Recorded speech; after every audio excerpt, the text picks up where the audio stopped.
All right, would you all, would you place your hands together? Bring them to your forehead. And offer the Hindu greeting, Namaste. Namaste. No, listen. Namaste. Namaste. Very, very good. If you seem to be a proper Hindu, you must get into the feel and rhythm of the greeting and the blessing. Namaste. Namaste. As a spiritual guru I once said, Namaste, Namasko. That was Swami Vivekananda. Some of you know that Swami.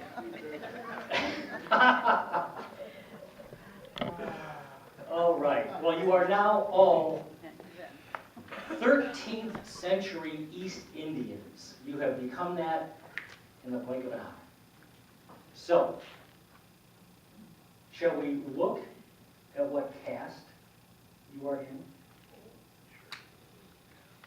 Number one, would the Brahmins please stand up? The Brahmin. Oh, okay, now, you, the Brahmin, and all those in your immediate vicinity, those are all your fellow Brahmin. What is most important in your life are the priestly duties. For you are the priests. It is up to you to tend the temples, offer the blessings, make the rituals, sacrifices. That is what is most important in your life. Would the Kshatriya stand up? The Kshatriya. You and those around you, yes, and okay, those in your immediate vicinity, you are the rulers, the bureaucrats, the military. That's what's important to you. You got that? Good. Would the Vaishya stand up? Where's the Vaishya, number 3? The Vaishya. Tell me, you and those here, do you like the outdoors? Oh, yes. Well, this is good. Because you are the farmers and the traders. Oh, part of it. Yeah, okay. Divine order. All right, and we're the Shudra. The Shudra, number 4. The Shudra, that back table, hold it up high. You are the Shudra. Do you know what your responsibility is? You and those with you at that table, you serve all the other 3 castes as acolytes, laborers, and clerks. And you know why? Because you Shudra. I'm sorry.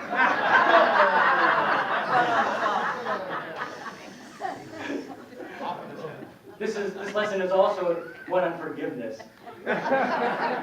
Forgive me. I couldn't resist.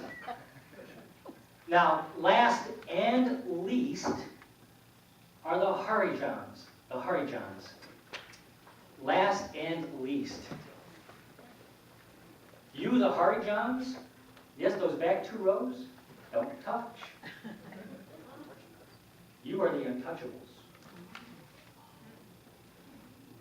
What is important in your life is the leather canning, the trash collection, and the chamber pots. You know chamber pots, right? Now, if any of you touch any of them, you must immediately go and bathe in order to cleanse yourself. All right, you may be seated. Do you all know your place now?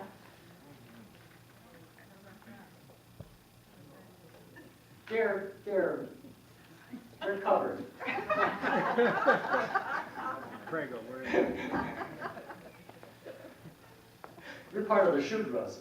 You get to serve everyone else. You know your place. It's been predetermined for you by your caste. The circumstances of your birth have told you, have determined for you what's most important for you. So let me ask this question. How much freedom are you feeling right now? Not much? How much freedom do you want?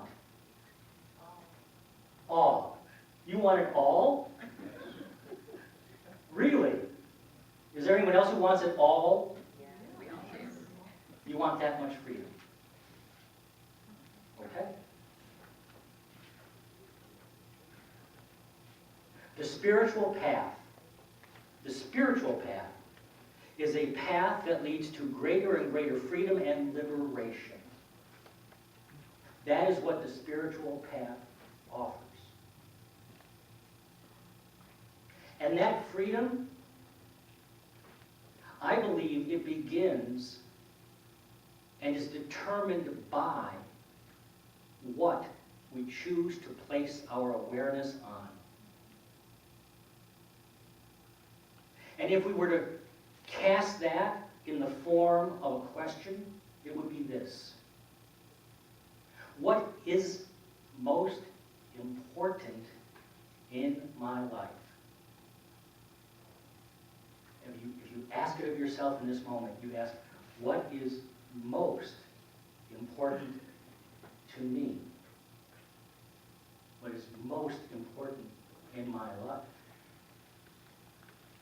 And I invite you not to answer that question too quickly, but begin to think about it. Begin to let it sink in. Because the answer to that question, whatever it is, the answer to that question is either unconsciously determining your life or consciously transforming your life. When we are not clear on what is truly the most important thing in our lives, then that which is moving us, and trust me, something is. There is something that is motivating us from one step to the next to the next. And whatever that is moving us unconsciously if we are not clear on what is most important in our lives. And when we are clear, when we have asked ourselves that question, when we've examined it, when we've sat with it in the full light of day, without hiding or avoiding or flinching, at least too much, then what is most important to us becomes clear.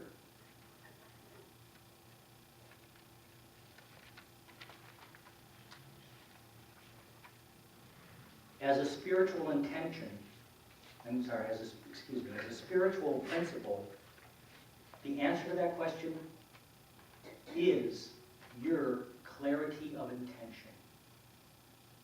It is your clarity of intention in this life, in this world.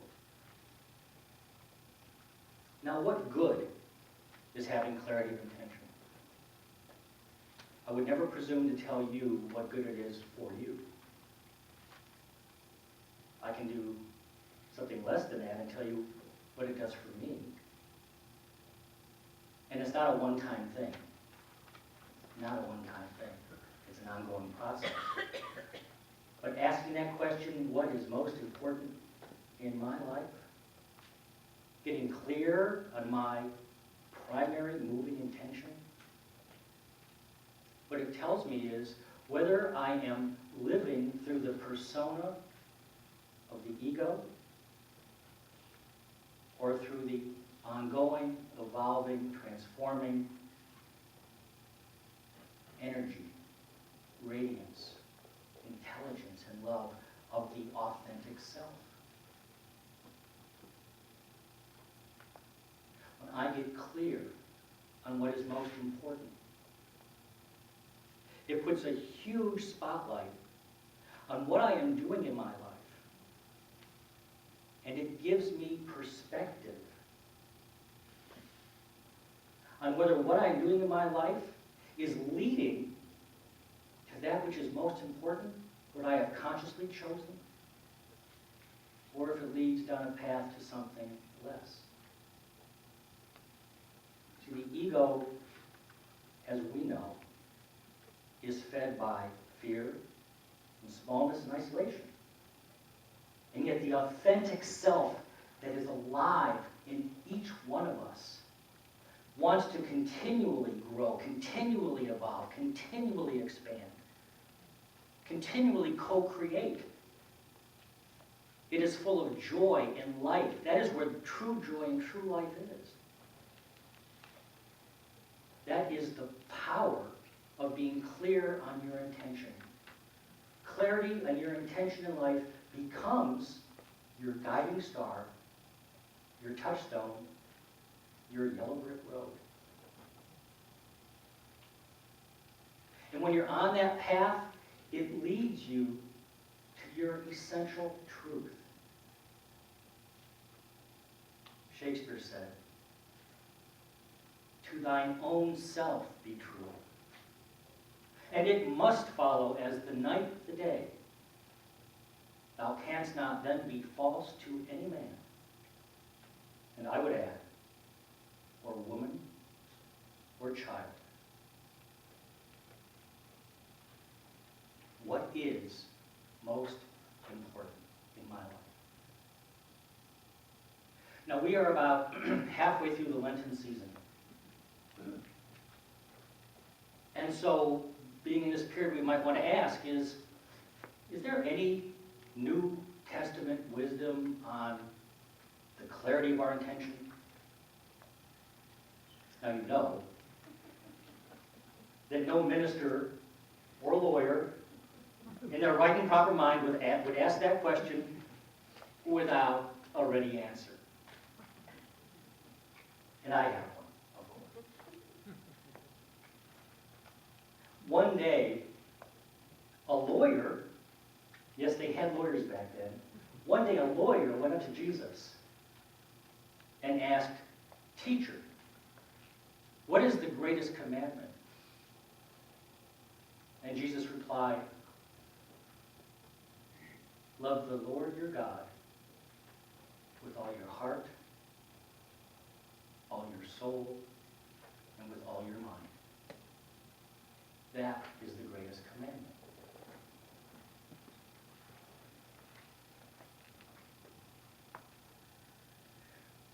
So how do we love God? Have you ever thought about that? This is the greatest commandment. Love God. How do you do that? If you love someone and you never act upon that love, or if you love something and you never act upon that thing, what is that love? How real is it?